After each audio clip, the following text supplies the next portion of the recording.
The great hall of the Axiom Eternal was filled with beings from 100 different worlds. They had come for peace. They had come to sign treaties and shake hands and promise that the wars of the past would stay in the past. The flagship of the Galactic Core Confederation was the largest ship ever built. And today it carried the hopes of 1,000 civilizations. Dr. Elena Vasquez stood at the back of the hall, trying not to feel small. She was the medical officer attached to the human delegation, and humanity was the newest species in the Confederation. They had only discovered faster-than-light travel 40 years ago. Compared to species that had sailed between stars for 10,000 years, humans were babies taking their first steps. Elena watched the Crown Prince of the Sithrani Empire walk to the speaking platform. Prince Velketh was beautiful in the way that crystals are beautiful. His body was made of living mineral, and light moved through him like water through glass. The Sithrani were silicon-based life forms, completely different from carbon-based species like humans. Their bodies were a lattice of crystal and energy, and they could live for thousands of years. The prince began his speech about unity and cooperation. His voice rang like bells across the hall. Elena did not understand most of the political details, but she understood that this moment was important. The Sithrani Empire and the Core Confederation had been rivals for centuries. This treaty would change everything. Then the prince stopped speaking. His hand went to his chest. The light inside him flickered. Elena saw it before anyone else did, because she was a doctor, and she was trained to notice when something was wrong with a body. She pushed forward through the crowd, even as Prince Velketh fell to his knees. By the time she reached the front, the Sithrani guards had formed a wall around their prince. Elena could see through the gaps between them. The prince was on the ground now. His crystalline blood was pooling beneath him, and it was wrong. It was black instead of silver. It looked like ink spreading across white marble. Sithrani physicians appeared from somewhere, carrying equipment that Elena did not recognize. They moved with calm efficiency, but Elena could see the fear in their strange faceted eyes.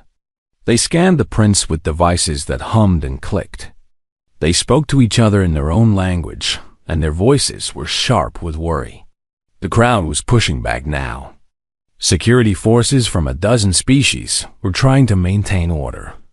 Elena found herself standing near the human ambassador, a man named Chun, who looked as confused and frightened as everyone else. Then Admiral Thiessen Vio took control. The Admiral was Ildrati, a species known for their military discipline and their long lives. His skin was like polished black stone, and his eyes glowed with a soft orange light. He had commanded the Confederation fleet for 300 years, and when he raised his hand for silence, the entire hall obeyed. "The Crown Prince has been poisoned," the Admiral announced. His voice carried easily across the great hall. "Our physicians have identified the agent as nethrosite corruption. This is a rare and extremely deadly toxin that attacks silicon-based life forms at the quantum level." Elena pulled up information on her personal tablet. She had studied xenobiology extensively, but nethrosite was not something she had encountered before. The data she found was not encouraging. The corruption worked by breaking down the bonds that held Sithrani cellular structures together. It essentially made their bodies forget how to exist. There was no known cure. "The corruption is irreversible," Admiral Vio continued. "No medical science in the Confederation can stop it. The prince has perhaps 6 hours to live." A holographic display flickered to life near the speaking platform. It showed the face of the Sithrani Emperor, watching from his throne world many light years away. The old emperor said nothing. His silence was heavier than any words could have been. He was watching his son die, and there was nothing he could do about it. "We will make the prince comfortable," the Admiral said. "We will find who did this. But I must be clear with everyone here. No one can save him. Elena felt something twist in her chest. She was a doctor. She had spent her entire adult life fighting death. She had lost patients before, and she had accepted those losses because sometimes death won despite everything. But she had never accepted a loss before the fight even started. She looked at the medical display that the Sithrani physicians had left visible. She looked at the readings, at the way the corruption was spreading through the prince's body. Something caught her attention. Something the other physicians had not mentioned. The corruption was fast, but it was not uniform. There were places in the prince's body where it moved more slowly. The pattern suggested that the prince's own immune system was fighting back. It was losing, but it was fighting. If his immune system could slow the corruption even a little, then maybe it could be helped. Maybe something could be done to give it strength. Maybe the battle was not as hopeless as everyone believed. Elena pushed through the crowd again. This time, she pushed toward the Admiral. Security officers moved to stop her, but she called out before they could. "Admiral Vale, I would like to examine the prince." The hall went quiet. Every eye turned to look at the small human woman who had spoken. Elena felt the weight of their attention like a physical force, but she did not back down. The Admiral looked at her. His expression did not change, but something flickered in those orange eyes. It might have been curiosity. It might have been pity. "Dr. Vasquez, is it?" he said. "You are the medical officer for the human delegation." "Yes, sir. Your species still uses chemical anesthesia. You still cut open bodies with metal tools. The Sithrani physiology operates on principles that your science will not understand for another 1,000 years." Elena heard soft laughter from around the hall. It was polite laughter, the kind that people used when they did not want to be openly cruel. But it was still laughter, and it was directed at her. She did not care. "Then you have nothing to lose by letting me try," she said. "If no one can save him anyway, what harm could I possibly do?" The Admiral studied her for a long moment. Elena held his gaze and did not look away. She was afraid, and she was out of her depth, and she knew that she was probably going to fail. But she was also a doctor, and somewhere in this room a young man was dying, and she could not just stand by and watch. "Very well," the Admiral said finally. "You may examine the prince. I do not expect you to succeed, Doctor, but I have learned never to underestimate the stubbornness of humans." Elena nodded and walked toward the medical area where the prince lay dying. She did not know if she could save him. She did not know if anything she tried would make any difference at all. But she was going to try anyway, because that was what doctors did. That was what humans did. They tried. The medical bay of the Axiom Eternal was like nothing Elena had ever seen. The walls glowed with soft light that seemed to come from everywhere and nowhere. Medical equipment floated in the air, held in place by invisible forces. Everything was clean and white and perfect, like a temple built for the worship of healing. Prince Velketh lay on a suspension field in the center of the room. He was not touching anything solid. He simply floated there, held by technology that humans had not even begun to understand. The darkness in his body had spread since the Great Hall. Black lines ran through his crystalline form like cracks in ice. The Sithrani physicians stood at a distance, watching Elena with expressions she could not read. They had done everything they could. Their equipment had already declared the prince dead. They were simply waiting for his body to catch up with the diagnosis. Elena ignored them. She walked to the edge of the suspension field and looked down at the dying prince. Up close, she could see the light still moving inside him, dimmer now, but still fighting. He was alive. He was still fighting. That meant there was still a chance. She pulled out her personal tablet and connected it to the medical displays. The Confederation technology was far beyond anything Earth had produced. The data was data. Numbers were numbers. Elena could read the information, even if she did not fully understand the machines that produced it. The nethrosite corruption was elegant in its cruelty. It attacked the quantum bonds that held Sithrani cells together. It did not kill the cells directly. Instead, it made them forget their own structure. The cells fell apart because they no longer knew how to hold themselves together. It was like erasing the blueprints of a building while someone was still living inside. The Confederation physicians had tried to fight the corruption directly. They had created medicines designed to neutralize the nethrosite. But the corruption adapted. It changed faster than any treatment could keep up with. Every solution they found, it found a way around. Elena saw the problem differently. She was not thinking about how to destroy the nethrosite. She was thinking about how to keep the prince alive long enough for his own body to figure out the answer. The human approach to medicine had always been different from other species. Humans did not try to achieve perfect cures. They tried to buy time. They supported the body and let the body do the healing. "I need access to your bioforge," Elena said to the lead Sithrani physician.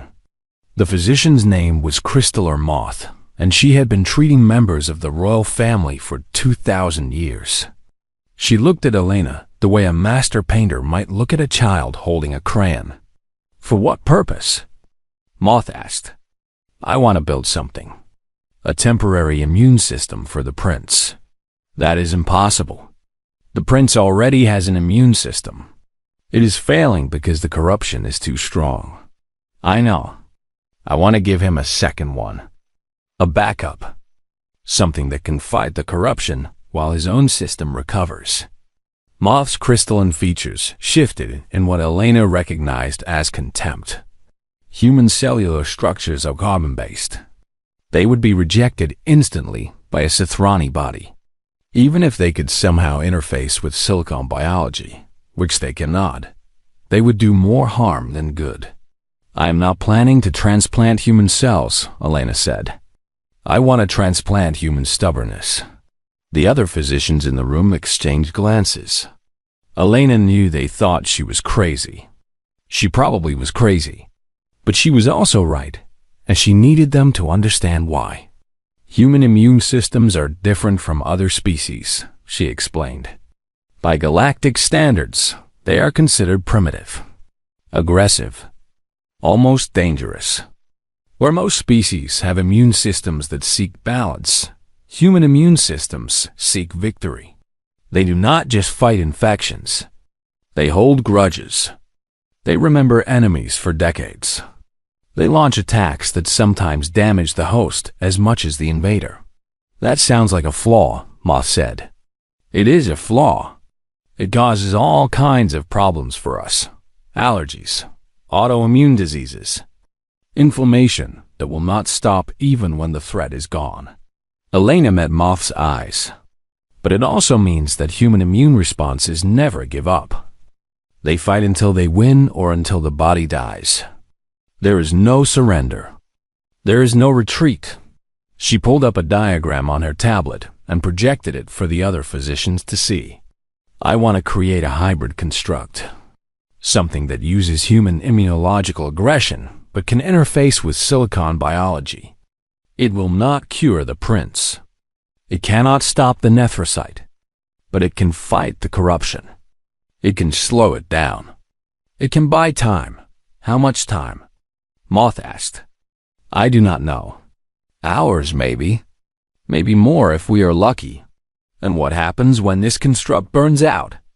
Then we are back where we started. The prince dies. But at least we tried something. At least we gave him a chance." Moth was silent for a long moment. The other physicians waited for her decision. Finally, she stepped aside and gestured toward a machine that pulsed with soft blue light. "The bioforge is yours, human. I do not believe you will succeed. But I have watched my patient die slowly for the past hour, and I find that I am tired of watching. Do what you will." Elena walked to the bioforge and began to work. The next 3 hours were the hardest of her life. She was building something that had never been built before, using technology she barely understood for a species whose biology was completely different from her own. Every step required her to learn something new. Every solution created new problems that needed new solutions. She built what she called a spike graft. It was not a cure. It was not even a treatment in the traditional sense. It was a weapon designed to fight the Nephrocyte with the same mindless aggression that human immune systems used against every threat they encountered. The graft would not last long. It would burn through itself in a matter of hours, destroying itself as it destroyed the enemy. But while it lasted, it would fight. It would hold the line. It would give the prince's body time to learn and adapt. When the construct was finally complete, Elena held it in her hands and looked at it. It was small and ugly and desperate. It was everything that human medicine was supposed to have evolved beyond. It was primitive and brutal and completely unscientific. It was also the prince's only chance. Elena looked at Moth. "I am ready." "Then do it," the Sithrani physician said, "before someone stops you." Elena walked to the suspension field where Prince Velkith floated in his slow death. She took a deep breath. She thought about all the people who had told her that humans did not belong among the stars. She thought about all the species who looked down on humanity as primitive children who had stumbled into a galaxy they did not understand. Then she administered the spike graft and began to fight. The door to the medical bay opened 3 minutes after Elena administered the spike graft. Admiral Thiessen Viowar walked in, followed by 4 security officers in full combat armor. His orange eyes swept across the room and found Elena standing beside the prince's suspension field. "Dr. Vasquez," the Admiral said. His voice was calm, but there was steel underneath. "I have been informed that you performed the medical procedure without authorization." Elena did not step away from the prince. "Yes, the Sithrani Emperor specifically refused consent for experimental treatments." "I know. You have violated Confederation medical law. You have potentially endangered the life of a member of a royal family. You have created a diplomatic incident that could take years to resolve." The Admiral paused. "Do you understand the seriousness of what you have done?"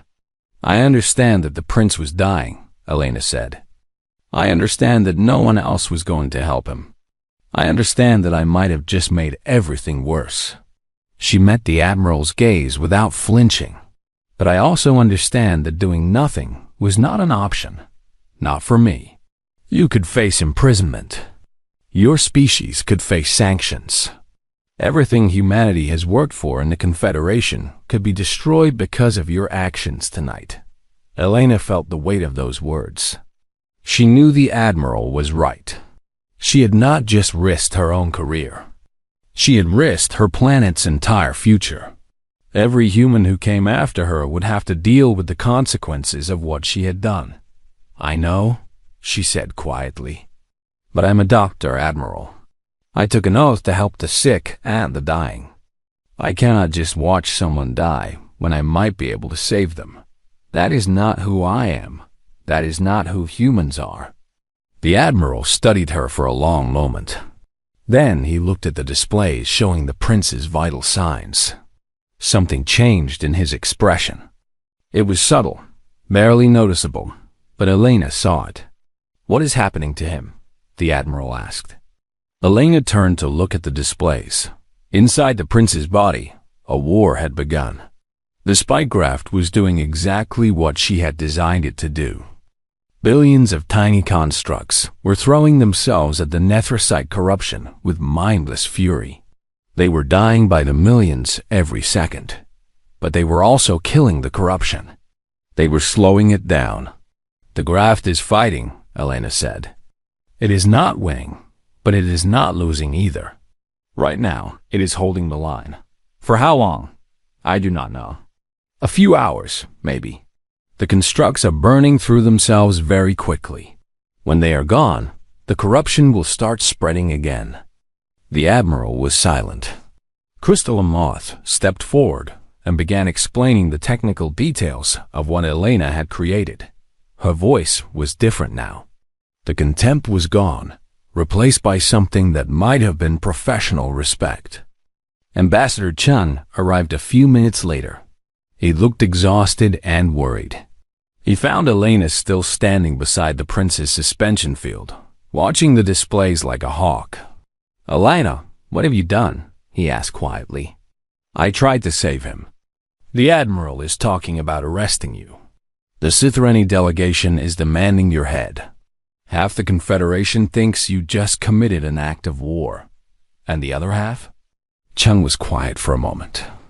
"The other half is watching those displays and wondering if you might actually succeed." The next few hours were a nightmare. Elena did not eat. She did not sleep. She barely sat down. She watched the displays constantly, monitoring the battle inside the prince's body and making adjustments to the spycraft whenever she could. The war inside the prince was brutal and ugly. The spycraft attacked the corruption with savage intensity. It did not care about collateral damage. It did not care about efficiency. It only cared about killing the enemy.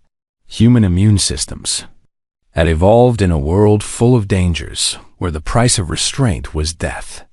That brutal history was encoded in every construct Elena had created. The corruption fought back. It adapted and evolved, trying to find ways around the graft's attacks. But the graft adapted too. It learned from every failure and tried new approaches. It was stupid and wasteful and destructive, but it was also relentless. It refused to give up. At hour 3, the corruption stopped spreading. It did not retreat, but it stopped advancing. The spycraft had created a stalemate. At hour 4, the prince's vital signs crashed. His body was struggling to handle the conflict inside it. Elena made rapid adjustments, dialing back the graft's aggression slightly to reduce the strain on his systems. It was a risk. If she reduced the pressure too much, the corruption would start spreading again. The prince stabilized, barely. At hour 5, something unexpected happened. The prince's own immune system began to change. It was watching the spycraft fight, and it was learning. The Sithrani body was adapting, copying the human approach to combat. It was becoming more aggressive, more persistent, more willing to accept damage in exchange for victory. Elena stared at the displays in disbelief. She had hoped to buy time. She had never expected the prince's body to actually learn from her crude, primitive graft. But it was learning. It was adapting. It was becoming something new. "What is happening?" Moth asked. The Sithrani physician was standing beside Elena now, watching the same displays. "His immune system is copying the graft," Elena said. "It is learning how to fight like a human." "Is that good?" "I think so. I hope so." Elena shook her head. "I honestly do not know. This has never happened before. No one has ever tried this before." At hour 6, the deadline that Admiral Via had announced passed. The prince should have been dead by now. Instead, he was still fighting. The corruption was still present, but it was no longer spreading. The stalemate held. Elena finally allowed herself to sit down. Her legs were shaking. Her hands were trembling. She had been running on adrenaline and fear for so long that she had forgotten what it felt like to be tired. Ambassador Chun sat down beside her. "You did it," he said quietly. "Not yet." Elena watched the displays. "The graft is almost gone. When it burns out, everything depends on whether his own immune system has learned enough to keep fighting." "What are the chances?" Elena was quiet for a long moment. "I do not know. Maybe 50%, maybe less. That is better than 0. "Yes." Elena closed her eyes. "That is better than 0. She did not sleep. She could not sleep. Somewhere, in that suspension field, a young man's body was fighting the hardest battle of its existence. Elena had given him a weapon, but the fight was his now. All she could do was watch and wait and hope that it was enough. The long night continued. The spycraft died at hour 9. Elena watched it happen on the displays. The tiny constructs she had built burned through their last reserves of energy and went dark, one by one, like stars winking out at the end of the universe. They had fought for 9 hours straight, never stopping, never surrendering, never accepting defeat. They had done everything she had asked them to do. Now the prince was alone. Elena held her breath. Everyone in the medical bay held their breath. The displays showed the corruption sitting inside the prince's body, held at bay but not destroyed. For a long moment, nothing happened. The corruption seemed to be waiting, gathering its strength for a final push. Then the prince's own immune system attacked. It struck the corruption with the same savage intensity that the spycraft had used. It hit hard and fast and without any concern for the damage it might cause. It fought like something cornered and desperate, like something that had learned that the only way to survive was to be more vicious than the enemy. It fought like a human. Elena felt tears running down her face. She did not bother to wipe them away. She just watched as the prince's body launched its final desperate attack on the corruption that was trying to kill him. The battle lasted for hours. It was not clean or elegant. It was brutal and ugly and destructive. The prince's vital signs crashed 3 more times. Each time, Elena thought she had lost him. Each time, his body pulled itself back from the edge and kept fighting. At hour 14, the corruption began to retreat. It was slow at first. The black lines in the prince's crystalline body started to fade at the edges. The darkness pulled back from his extremities, concentrating in his core as if making a last stand. The prince's immune system pursued it relentlessly, never giving it a moment to rest or recover. At hour 18, the last traces of corruption disappeared from the displays. The medical bay erupted in chaos. Sitharani physicians rushed to confirm the readings. Confederation officials demanded explanations. Admiral Vire stood in the corner with his arms crossed, watching everything with those glowing orange eyes. Elena just sat in her chair and cried. She cried because she was exhausted. She cried because she had been terrified for 18 hours straight. She cried because she had done something impossible, and she still did not quite believe it had worked. She cried because she was a doctor, and saving lives was supposed to make her happy. And right now she was so tired that she could not feel anything except relief. Crystal Moth approached her. The Sitharani physician stood awkwardly for a moment, as if she did not know what to say. "You saved him," Moth said finally. "I did not think it was possible. I thought you were a fool for trying. But you saved him." "He saved himself," Elena said. "I just showed him how." "That is not entirely true. You gave him a weapon when everyone else had given up. You fought for him when no one else would. That matters." Elena looked up at the older physician. "I broke every rule. I acted without consent. I could have made everything worse. Yes, you could have." Moth paused. "But you did not. And now my prince is alive because a human doctor refused to accept that death was inevitable." She turned and walked away before Elena could respond. The prince woke up on the 3rd day.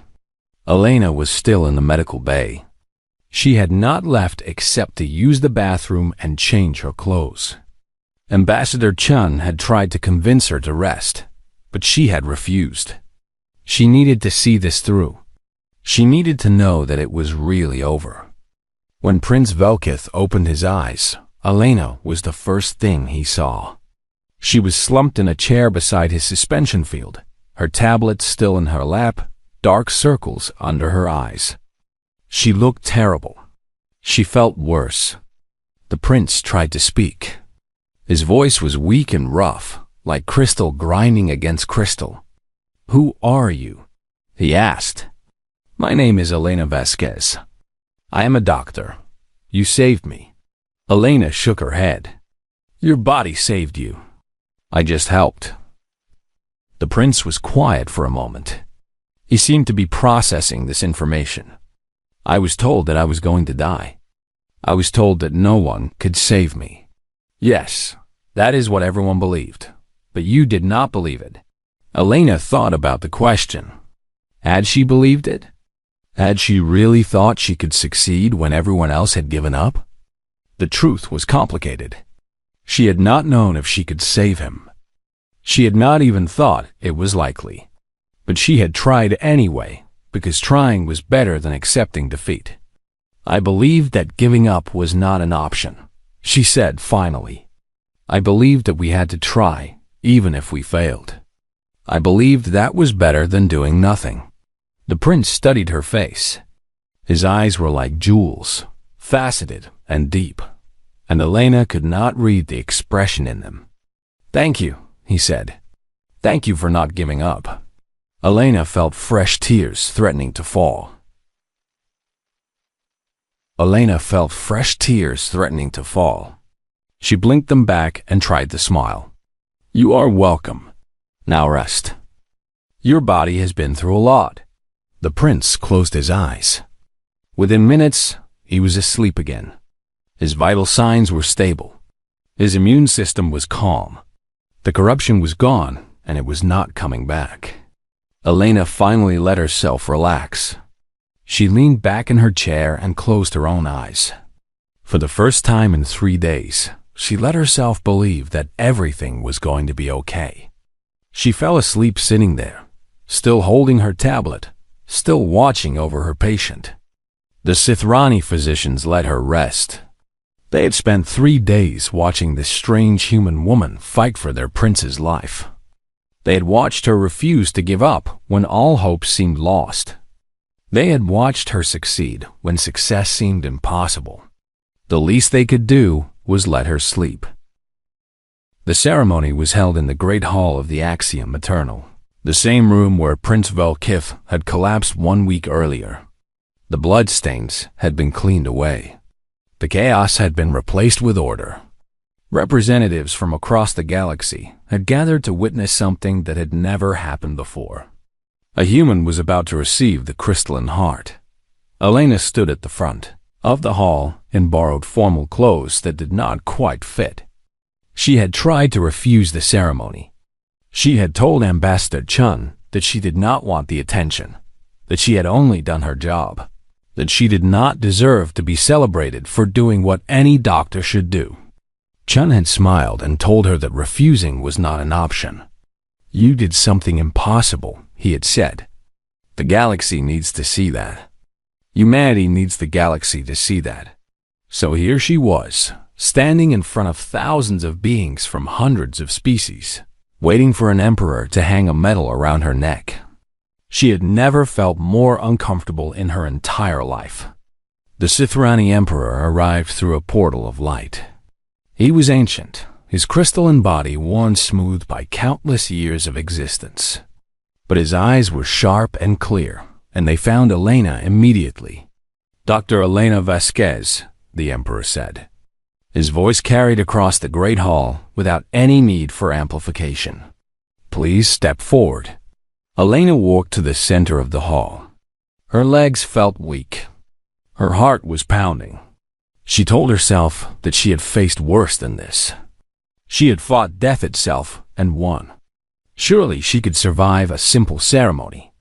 The emperor studied her for a long moment. Then he began to speak. When my son fell ill, I was told that nothing could be done. I was told that the finest medical minds in the Confederation had examined him and found no hope. I was told to prepare for his death. The hall was silent. Every being present was listening with absolute attention. Then I was told that a human doctor wanted to try something. A human. A member of a species that has only been sailing between the stars for 40 years. A species that still uses chemical medicine and metal surgical tools. I was told that this human believed she could save my son when the greatest physicians in the galaxy had given up. The emperor paused. I refused her request. I did not want my son's final hours to be spent as an experiment. I did not believe that a human could succeed where so many others had failed. I thought her offer was foolish at best, dangerous at worst. Elena felt her face grow hot. She had never been officially told that the Emperor had refused consent. Now she was learning it in front of the entire galaxy. Dr. Vasquez ignored my refusal, the Emperor continued. She performed her procedure anyway. She violated my explicit orders and the laws of the Confederation. She risked her career, her freedom, and the reputation of her entire species. He paused again. And she saved my son's life. The Emperor reached into the folds of his robes and withdrew something that glowed with inner light. It was a crystal shaped like a stylized heart, and it pulsed with colors that seemed to shift and dance. The crystalline heart, the highest honor the Sithrani Empire could give. We believed we knew what humans were, the Emperor said. A young species, primitive, aggressive. We tolerated them because they seemed harmless. Too small to matter. Too new to understand the galaxy they had stumbled into. He looked directly at Elena. We were wrong. Humans are not harmless. They are relentless. When the Confederation's finest said nothing could be done, this woman refused to accept it. She did not bow to superior knowledge or ancient wisdom. She did not defer to those who knew more than her. She rolled up her sleeves and went to work. The Emperor stepped forward and placed the metal around Elena's neck. The crystal was warm against her skin, and she could feel it pulsing gently, like a living thing. The galaxy has many species who are stronger than humans, the Emperor said. Smarter, more advanced, more experienced. But I have never encountered a species so stubborn. You do not know when you are beaten. You do not understand when something is impossible. You fight when fighting is pointless. You hope when hope is foolish. You try when trying seems absurd. He stepped back and looked at her with something like wonder in his ancient eyes. Perhaps that is why you so often succeed. The hall erupted in applause. Elena stood there, feeling the weight of the metal against her chest, listening to thousands of beings cheer for her. She did not know what to say. She did not know what to feel. She had just been called stubborn and foolish and primitive by an emperor, and somehow those words had sounded like the highest praise she had ever received. Later, after the ceremony was over and the crowds had dispersed, Elena found herself standing at a viewport, watching the stars. Prince Velkith found her there. He was still weak, still recovering, but he insisted on walking without assistance. "Dr. Vasquez," he said, "I wanted to thank you again." "You do not need to keep thanking me," Elena said. "I was just doing my job." "No, you were doing more than that." The prince came to stand beside her at the viewport. "You were showing the galaxy who humans really are." Elena was quiet for a moment. "And who are we, exactly?" "You are the species that does not give up. You are the ones who fight when fighting is hopeless. You are the ones who look at the impossible and say, 'Let me try anyway.'" The prince smiled, and his crystalline face lit up from within. "My father was right. The galaxy has no idea what humans are capable of, but they are starting to learn." Elena looked out at the stars. Somewhere out there was Earth, a small blue planet orbiting an ordinary yellow sun. Her home, her people, a species that had clawed its way up from nothing, survived ice ages and plagues and wars, and finally reached the stars. They were young. They were primitive. They did not have the knowledge or the technology or the experience of the older species. But they had something else. Something that could not be measured or quantified or understood. They had stubbornness. They had hope. They had the absolute refusal to accept defeat, even when defeat seemed certain. "The galaxy has no idea what is coming," Elena said softly. The prince looked at her curiously. "Is that a threat?" Elena smiled. No, it is a promise. She turned away from the viewport and began walking back toward the medical bay. There was still work to do. There were always more patients to help, more problems to solve, more impossible situations that needed someone stubborn enough to try. That was what humans did. That was what Elena did. They tried. They fought. They refused to give up. And sometimes, against all odds, they won.